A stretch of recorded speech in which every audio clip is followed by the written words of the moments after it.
Bonjour et bienvenue dans la chambre de Goupil pour ce nouvel épisode du Point Technique qui sera consacré à des optiques Nikkor comme vous pouvez le voir et la différence notamment entre les AF et AFD et les optiques dites AFS. Alors au départ, pour faire cette comparaison, je vais vous parler de tous les types d'optiques Nikkor qui existent, pas dans les traitements optiques mais plus dans les systèmes dits autofocus et de type de diaphragme.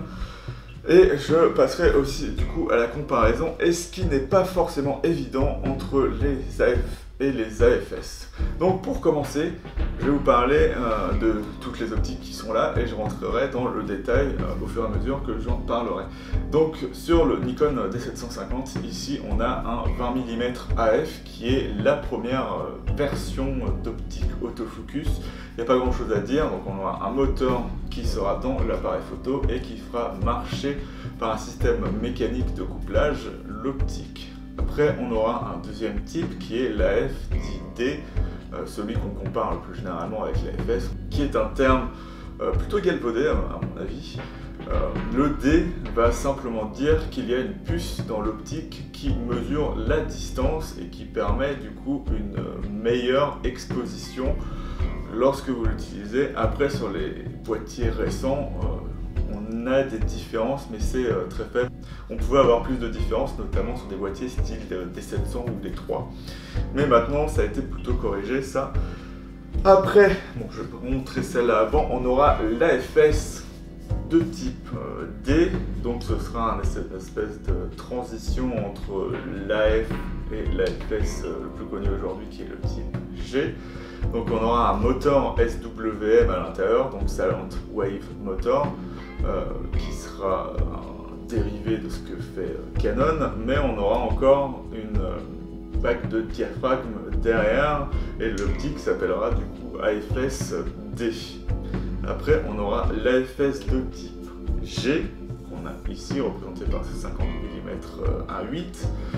On n'aura plus de bague de diaphragme, et tout sera piloté du coup de l'appareil photo, ce qui fait qu'avec certains argentiques on ne peut pas utiliser notamment les modes AV comme sur le F90, mais par exemple les modes priorité vitesse sont disponibles.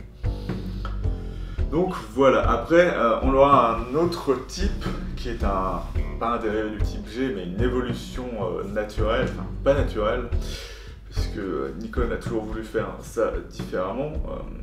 On va aller vers un objectif qui ressemble plus à ce que fait Canon depuis 1987, c'est à avoir dans les types E à la fois l'autofocus contrôlé électroniquement par l'appareil photo et le diaphragme aussi. On n'aura plus du tout de couplage mécanique, ce qui sur le G n'est pas le cas. On a toujours un couplage mécanique.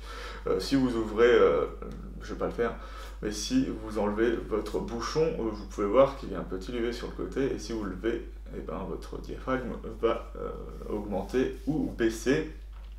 Et donc c'est ce qui faisait notamment que les Nikon sont moins rapides que leurs contreparties de chez Canon. Donc voilà, donc déjà la première mention de comparaison qui n'a pas lieu d'être, dire AFD, c'est juste une mention, c'est AF plus, par exemple, lorsqu'on a un AFS de type D, on va dire AFS 300 mm f4D, et sur par exemple le 35 mm, c'est AF 35 mm f2D. Donc ça n'a rien à voir avec le type d'autofocus. Donc arrêtez de comparer déjà vos optiques comme ça. Un AFS G, un AFS E auront une puce D à l'intérieur, donc techniquement c'est un AFS de type D, sauf que lorsque on arrive dans le temps à des nouvelles évolutions, les mentions écrasent, certaines mentions écrasent d'autres, donc le G a écrasé le D, mais le D est toujours présent dans l'objectif. Donc c'est la seule différence notable dans les nomenclatures, on va dire, des objectifs. Et ce dont je voulais parler, c'est des vraies différences qu'il va y avoir en termes de technique entre les AF et les AFS. Donc récemment, je vais expliquer le petit problème que j'ai eu avec mes optiques AF, notamment le 20 mm.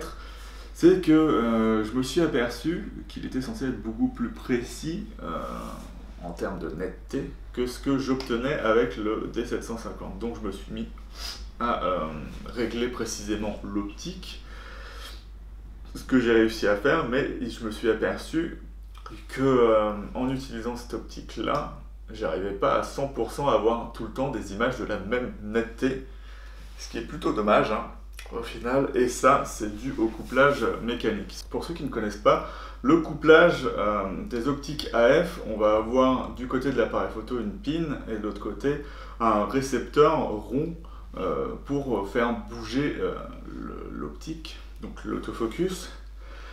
Et du coup c'est un couplage mécanique qui, pour que ça marche, va avoir légèrement du jeu pour que la pin puisse rentrer bien dans le réceptacle de l'optique. Et du coup avec le temps ça va avoir tendance à s'user, où on aura juste des légers mouvements parasites qui vont faire que l'autofocus va pas forcément toujours être précis. Et sur une optique, on va dire assez récente, qui n'a pas trop été utilisée, on n'a pas trop de problèmes.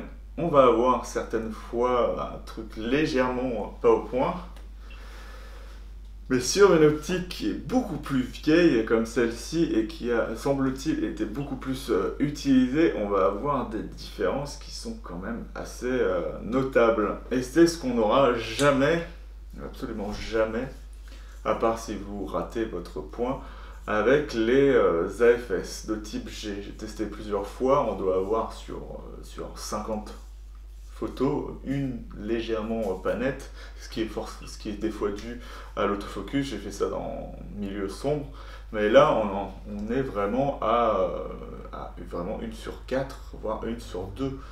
Donc c'est quand même assez compliqué, et c'est pour ça que si vous voulez vraiment des optiques qui soient très précises, que ce soit neuf ou surtout dans l'occasion, prenez des optiques AFS, que ce soit D, G ou E, plutôt que des optiques de type AF et AFD. Après, si vous n'êtes pas à compter les pixels, il n'y aura pas de problème. En général, vous n'aurez pas trop de défauts. Après, j'ai jamais testé des AFD en téléobjectif. Il se peut qu'il y ait beaucoup plus de différence avec la profondeur de champ. Mais si vous n'êtes pas à compter les pixels, il n'y aura pas trop de problèmes. Ça peut juste jouer dans certains problèmes de, par exemple, de franges colorées qui apparaissent plus souvent dans les zones pas nettes.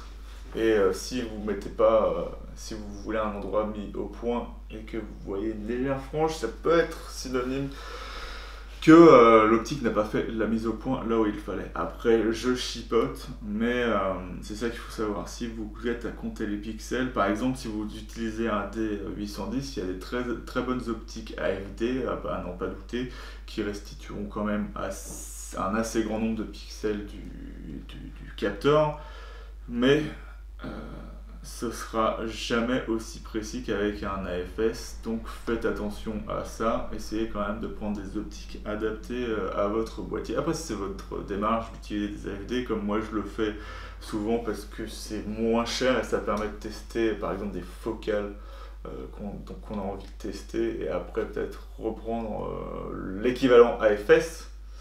Mais c'est juste à noter, la vraie différence entre les deux, ça va être le type de couplage. Et en moyenne, si vous voulez faire réparer une optique, maintenant, mieux vaut avoir un AFS qu'un AFD, parce que à l'époque où ça a été créé, on n'avait pas de problème, et c'est ça qui a conduit Nikon, Minolta et Pentax à utiliser ce type de mise au point.